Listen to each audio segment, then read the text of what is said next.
Olá, povo bom, principalmente esse povo do Acre para quem a gente está concentrando essas aulas, porque faz parte da apostila de um curso que nós demos recentemente em Rio Branco. Tinha gravado esse ponto 7 em algarismos romanos, mas não seguiu, então eu vou regravar, tá bom? Vocês podem ver que eu estou com uma blusa de frio, estou agasalhado. É frio, é estação de frio aqui no Sudeste. Chegou uma frente fria ou alguma atividade mais do frio em que a gente tem que se agasalhar. Quando vem o frio, como vem o frio? A gente não sabe, a gente tem algumas informações meteorológicas, mas quando ele chega para valer, ele chega e se faz presente. Aproveito desse tempo frio, dessa situação climática, para ver também como vem a incredulidade. O nosso ponto 7 em algarismos romanos é como vem a incredulidade, como ela vai chegando, silenciosamente chegando, principalmente podendo atingir os nossos meninos e meninas criados em casa com o Evangelho, indo à igreja, aprendendo da Bíblia, mas na convivência, no geral, poderão se tornar pessoas incrédulas e até pessoas que terão uma mentalidade, um comportamento de incrédulos, caminhando para os ímpios, se não se tornaram um. A pergunta é, como é que vem a incredulidade? Vem como frio. A gente sai de casa sem uma blusa de frio, mas de repente o tempo muda e agora o frio vem, chega, se instala e daqui a pouco se espalha e daqui a pouco domina e tudo. Daqui a pouco, nas ruas, frio. Nos locais que nós passarmos, entrarmos numa loja ou outra, o frio está ali. Quem já conviveu em São Paulo, Paraná, Rio Grande do Sul, quem já morou fora do país em época de inverno, sabe que tudo fica frio, muito frio. Mas também, no caso aqui do Sudeste, as nossas casas não são tão bem preparadas para conviver com o frio exterior. Na Europa, as casas têm um sistema de aquecimento, mas aqui no Sudeste não. Então é possível que o frio esteja lá fora e o frio esteja aqui dentro. Como é que vem chegando a incredulidade? Como é que ela silenciosamente vai chegando? A partir do momento em que o seu filho já saiu de casa, sim, ele já saiu de casa. A partir do momento que ele vai para o jardim da infância, ele já está fora de casa há um tempo. E ali ele vai conviver com outras pessoas.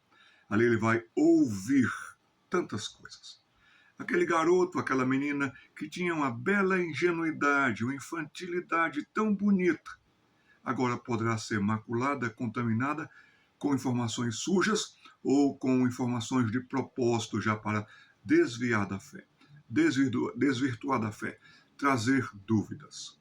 Nós temos aqui 13 pontos para trabalhar. Na sua apostila, pega aí o seu papel, caneta, sua Bíblia também. Primeira coisa que eu destacaria seriam os pequenos questionamentos que vão se ramificando. Eu vejo aqui na minha Bíblia, que eu tenho no livro de Deuteronômio, capítulo 6, é aquele famoso texto que todo crente conhece. Você deve ensinar o seu filho, incutir na sua criança, andando pelo caminho, ao levantar, ao deitar. Deuteronômio capítulo 6, a partir dos versículos 6, 7 e 8, aquela questão de você incutir na mente do seu filho. Mas esse mesmo texto, olha agora para Deuteronômio, capítulo 6, pegue os versículos 20 e 21. Abra a Bíblia lá, dê uma pausa, abra e continue conosco. Versículo 20 do capítulo 6. Quando teu filho no futuro te perguntar dizendo, que significam os testemunhos e estatutos e juízos que o Senhor nosso Deus vos ordenou? Então dirás a teu filho, éramos servos de Faraó no Egito, porém o Senhor de lá nos tirou com poderosa mão. Verso 22 também cabe. Aos nossos olhos fez o Senhor sinais e maravilhas grandes e terríveis contra o Egito e contra Faraó e toda a sua casa. E relata então a libertação do Egito, um grande marco de que Deus estava tirando um povo, trazendo um povo, constituindo aquele povo nação, para que aquele povo pudesse dali ver confirmada a promessa e firmada a aliança. Pequenos questionamentos vão se ramificando. O seu filho, em quem ele mais confia, é em você, pai. É em você, mãe. Assim ele vai lhe perguntar. Agora você não é obrigado a saber de tudo. Nem eu, nem ninguém. Nós não sabemos de tudo. Mas nós somos levados e como que o nosso próprio senso comum de paternidade é não deixar os nossos filhos com dúvidas. É responder, é procurar responder. Se você não sabe ainda a resposta, o que você vai fazer?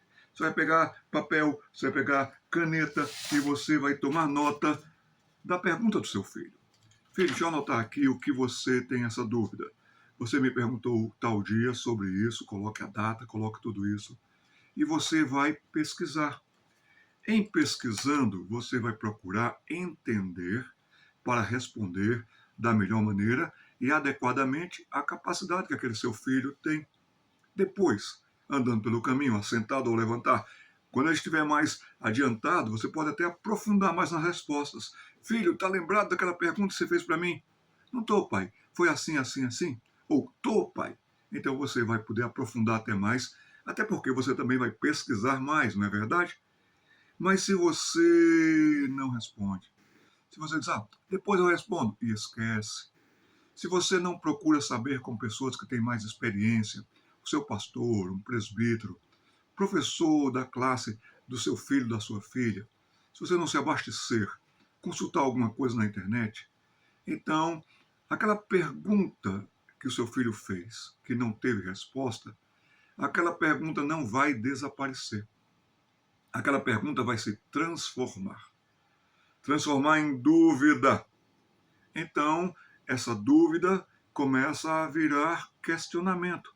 Por que meu pai não sabe? Por que meu pai não se interessou em saber? Minha mãe não respondeu.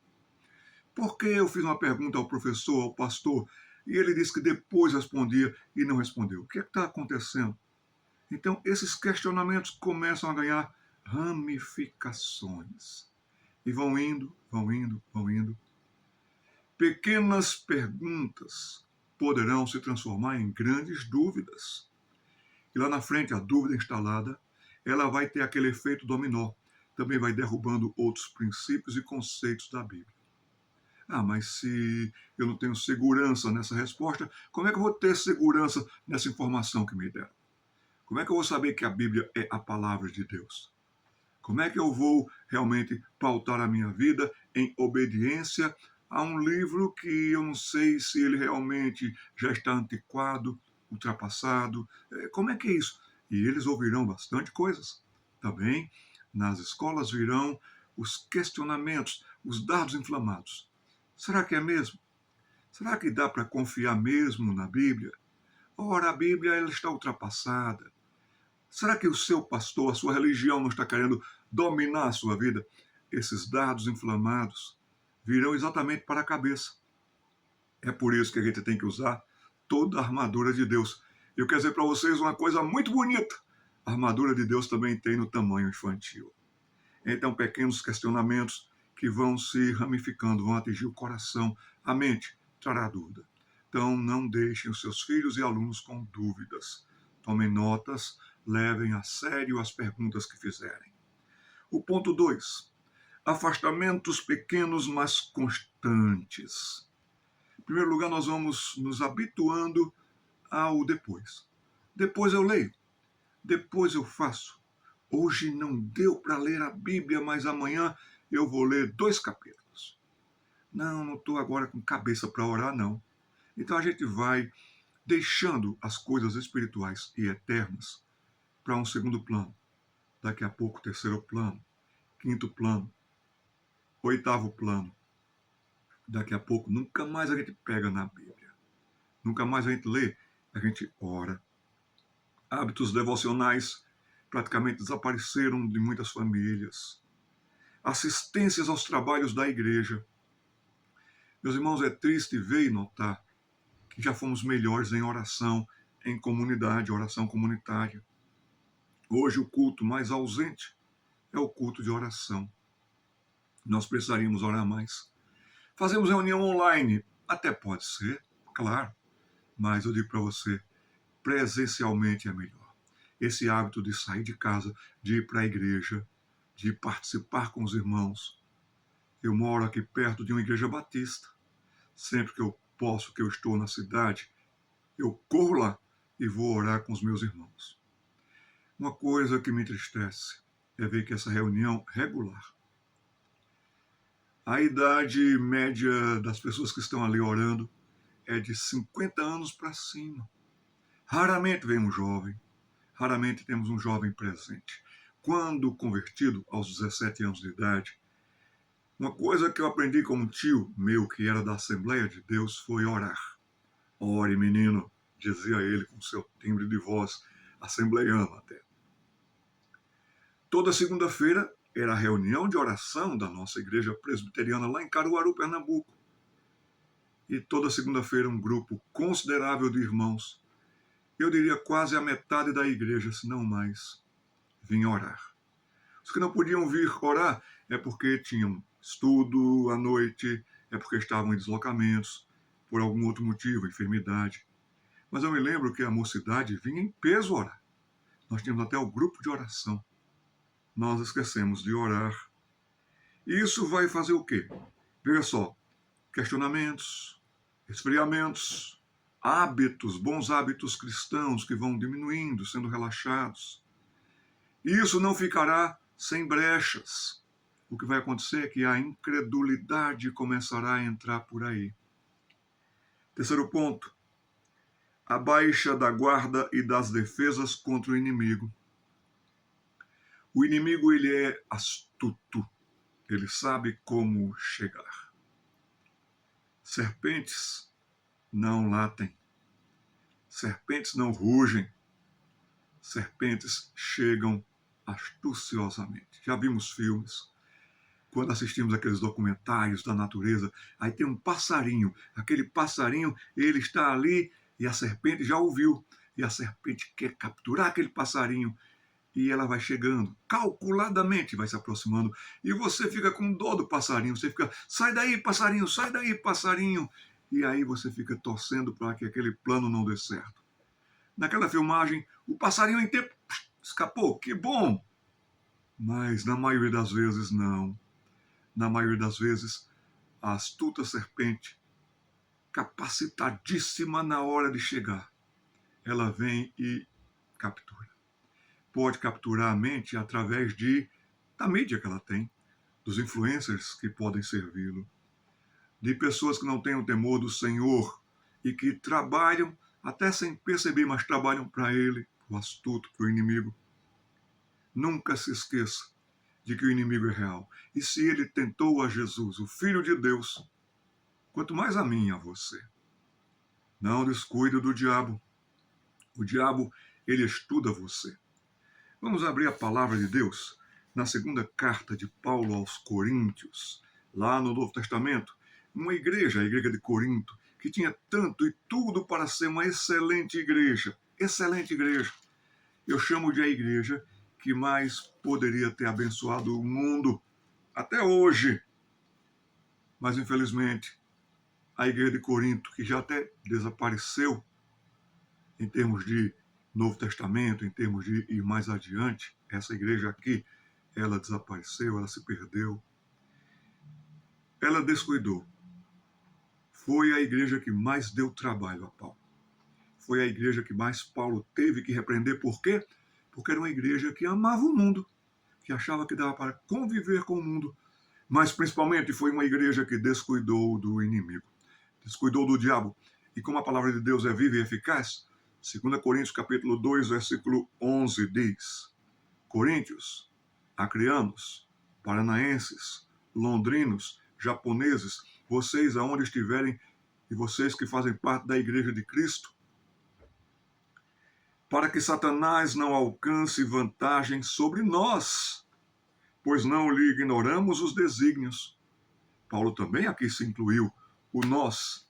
Satanás, ele quer que esse ponto 3 aconteça na sua vida, na sua casa, no seu casamento, na sua esperança de vida eterna com o Senhor, na volta do Senhor, que você se apegue mais aqui mesmo, crie raízes aqui mesmo, não busque o reino de Deus e a sua justiça, mas quem sabe forme o seu império ao seu modo, baixa da guarda e das defesas contra o inimigo.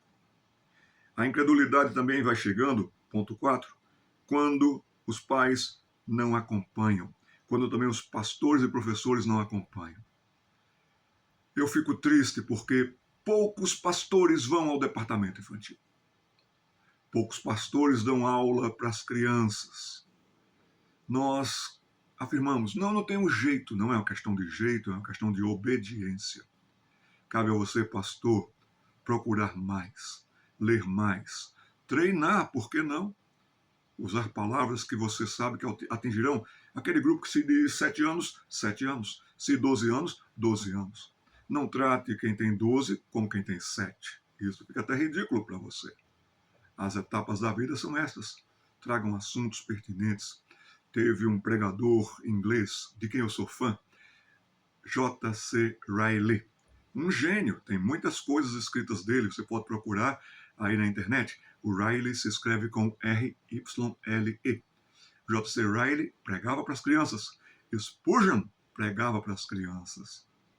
Quando pastor, sempre fui aos departamentos infantis das igrejas onde pastoreei. Quando fui pastor ali, em cada classe eu passei, fui, orei com as crianças, eu falei com o professor, incentivei o professor a continuar, mas tinha contato regular, semanal com as crianças, a não ser quando eu estava em viagens, mas quando eu estava na região, eu estava ali com a UCP, com as minhas crianças, coisa que muitas delas hoje já são casadas, 2, 3 universidades, algumas com mestrados, doutorados e firmes na fé, graças a Deus. Aqui ele diz e me diz que quando os pais não acompanham, os pais deixam para os outros, deixam para a escola regular do dia a dia, deixam para a escola dominical, quando os professores orem pelos seus alunos, marquem com os pais do seu aluno, façam uma visita a eles. Na igreja presbiteriana de Vila Mariana, quando fui pastor de jovens ali, havia algo muito bonito que o nosso sistema de educação, a secretaria, melhor dizendo, a superintendência da escola dominical fez, foi o pastoreio de crianças. O professor era responsável do coração para pastorear essas crianças. Quando ele ia visitar, quando ele aconselhava, quando ele orava, e melhorou e muito a vida espiritual do próprio professor. Mas ele também dizia para o pastor, dizia para os pais, está acontecendo isso, tenho visto isso na vida do seu filho, da sua filha. Então, quando não há acompanhamento, desde casa, desde a igreja, desde a sala de aula, a incredulidade pode vir porque ele não vai deixar nunca o seu filho, a sua filha, seu aluno, sua aluna, de ouvir besteiras, de ouvir mentiras, de ouvir heresias, de ouvir desvios, corrupções, contaminações. O ponto 5. Influências de fora que vão chegando e conquistando espaço. A mídia está aí, a internet está aí. Meninos e meninas que são dominados pela internet. Ainda bem que eu não sei nem onde está o meu celular aqui. Mas são dominados pela internet. Você saiba de uma coisa. Não é à toa que o nome que dão a esses que estão nas mídias é de influencers. Eles vão influenciar mesmo. Mas o coleguinha também, vê isso, olha isso, também vai ser terrível. Ponto de número 6. O ser humano é mau. O seu filho é mau. Você lembra que nessa mesma apostila, vamos visualizar ali, essa parte aqui? Você já viu como é a mente do ser humano, o intelecto, no pecado? E nós somos pecadores, e nós sabemos pensar de maneira muito perversa, pervertida, corrupta, imoral, suja. Esse ponto de número 6, nós temos os nossos sentidos que vão sendo aguçados. E aí, seu menino, sua menina pode ser desviado por coisas que está vendo, para saber mentir, para ver coisas que não deve na internet, sujeiras mesmo, para se envolver, para ter convivência, até claro, com pessoas perigosas do outro lado da internet, mas também procura as buscas. Cuidado com o que o seu filho anda lendo, vendo. Eu diria para vocês que uma moda que chegou no Brasil para ficar foi o mangá. Tem muita coisa do mangá que é perigosa, sediciosa, que é indutiva, que vai induzir seus filhos, quando não, vai tornar o seu filho uma pessoa mais tendente à depressão. Cuidado com tudo isso. Ponto 7. Dúvidas que vão avançando. Já falamos sobre isso, né? Uma pergunta que não foi respondida, ela não desaparece, ela fica. Mas aí agora vem outras dúvidas mais. Informações de que a Terra tem bilhões de anos, que nós somos resultados de uma evolução e tudo isso, que são mentiras, são falácias. Não tem nada comprovado. Não tem nada comprovado, mas já se passa como se verdade fosse a única verdade. E quem não crer desse modo vai ser ridicularizado até na sala de aula. Dúvidas que vão avançando. Suas aulas, professor, podem ser melhores. Você pode tratar de assuntos de maneira mais profunda, mais intensa. O tema do nosso assunto é apologética, a defesa da fé. A fé firmada, a fé que sabe se defender, a fé que também sabe atacar os raciocínios falazes desde cedo. As crianças de Esparta, os meninos de Esparta, eles eram levados de casa para treinamentos militares. Terrível isso. Mas também quando eles estavam já jovens, nesse contexto de Esparta, eles eram os mais perigosos soldados que haviam. Para a luta, para a defesa, aprendiam tudo nesse espaço de 7 até 21 anos de idade. Treino, treino, treino. Eu quero só me apegar ao exemplo de que uma criança pode ser bem treinada. Sendo bem treinada, com regularidade, com avanços, com constância, ela vai saber defender muito bem a fé. É importante para uma pessoa, qualquer pessoa, inclusive as crianças, saberem em quem tem crido. Mas também é importante saberem como tem crido. Ponto 8. Sentimentos de insatisfação e de buscas por satisfações diferentes, que vão se tornando maiores do que a satisfação em Deus. Então, este mundo é material.